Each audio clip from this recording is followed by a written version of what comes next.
So this is season 1, episode 3 of Electric Moose TV. My wife Linda said I needed to be more like Netflix, and that's how they do it, is season 1, episode 3. So that's where we are.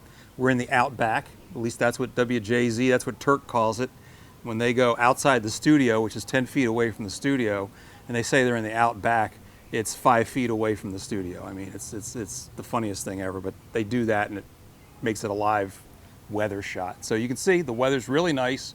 That's the weather report. So we're going to get into, there were some questions when we started Electric Moose TV, and I wanted to answer the questions and then we can move on to some other stories. But Will Moomaw, who is one of my oldest friends, I've known him since 2nd grade. He is of the Dunker Church and Antietam Battlefield Moomaws. Their house was the only house burned on the battlefield. He is a direct descendant. And Will wanted to know, I've known, we went through school all the way through high school together. So we went through the Cold War together. We know, pandemics, we've been through the Cuban Missile Crisis. We thought we were going to get nuked one day. So anyway, so Will wanted to know where the Electric Moose name came from, because we did not go to college together. So after Hagerstown Junior College, I went to Towson State. And when I started, it was Towson State College, so it was TSC. When I graduated, it was Towson University. It had changed to TU.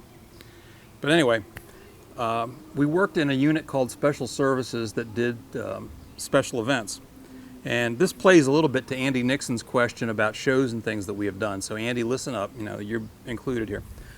So I think Monty Python is where Electric Moose kind of came from. It was the Knights Who Say Knee, I think, was the beginning of that. And I'm sure we had a drunken party one night and everybody started to have moose names.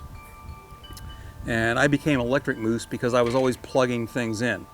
Microphones, cable for lights, all that kind of stuff, because that's what we did. We did all the events on campus. And my wife Linda, she was part of the office. Linda and Annie and Gloria were the core of the office.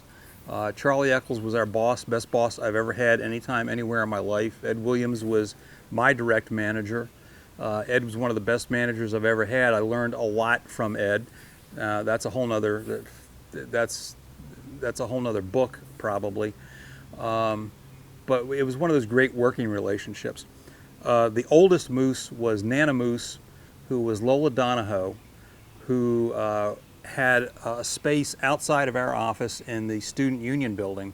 And if you go to the Student Union in Towson now, the hallway and the staircase is still exactly the same. I'll have these flashbacks whenever I go there. But Nana Moose was, she was the grandmother of the group. And there was a sound system that went through the whole Student Union building that was one of the things that we had to maintain. That was one of those horrible, Altec Lansing speakers in the ceiling kind of things, and had 10 million switches, and it was all analog, and we had to maintain that. So I had to deal with Nana Moose, like on announcements and things, and you could pick switches as to which room the announcements went into. So we got to be good buddies, and she was a lovely lady. So that's kind of where the Moose names came from. So to elaborate on it, Andy asked a question about, well, actually he said play Freebird, and I declined. I am not a Skinnerd fan. If you want something from the Capricorn stable, the Allman Brothers, Marshall Tucker, Wet Willie, then we're talking. So Andy, I'm no Freebird, but let me talk about 1976 was the year they opened the Towson Center. And the very first rock concert that we did in the Towson Center was Bruce Springsteen. And it was when Born to Run had just come out. And Bruce was on his way up. I don't think he'd been in Time magazine yet. I mean, even around the campus, a lot of people didn't know who he was. And we actually took a speaker system. The guy who was the manager of the Union building took a speaker system and we rolled it around to play Springsteen's music so the kids could hear it and get a sense of who Bruce Springsteen was. So that was the first big load-in we had.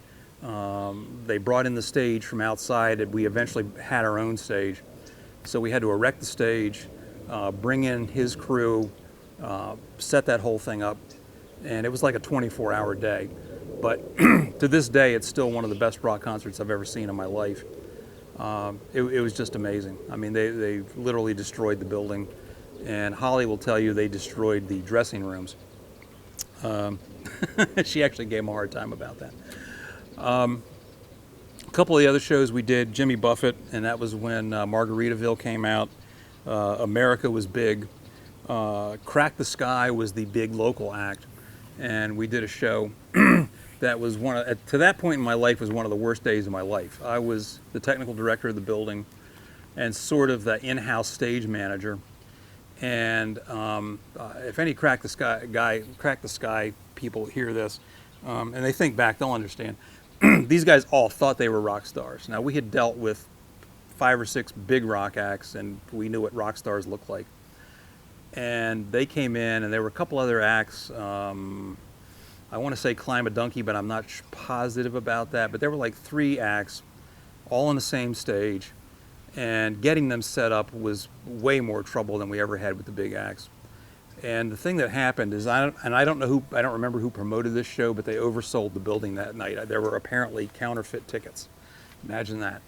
And the building, which was about a 5,000 capacity, was probably at 6,500 or more. And I was on the edge of the stage as the show was beginning, and I felt like I had some sense of what Custer felt like at the last stand. It wasn't pretty. Show happened, we got through it, and went on to other shows. The last show I did in the building before I moved on to other things was Styx.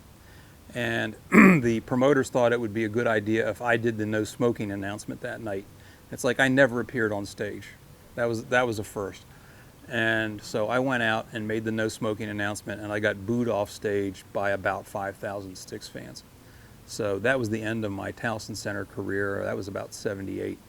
And maybe we'll tell some other stories later, but that's what Will and Andy wanted to know. Andy Nixon, by the way, is a VP at Ruckert Terminals in Baltimore, one of the oldest privately owned terminals on the East Coast, and they're coming up on their 100th anniversary. And Andy's a great guy to work with. So that's my stories. I'm sticking to them. If there's any other questions, we'll deal with that, and tomorrow we'll get back to more stories from the archives. So thanks a lot.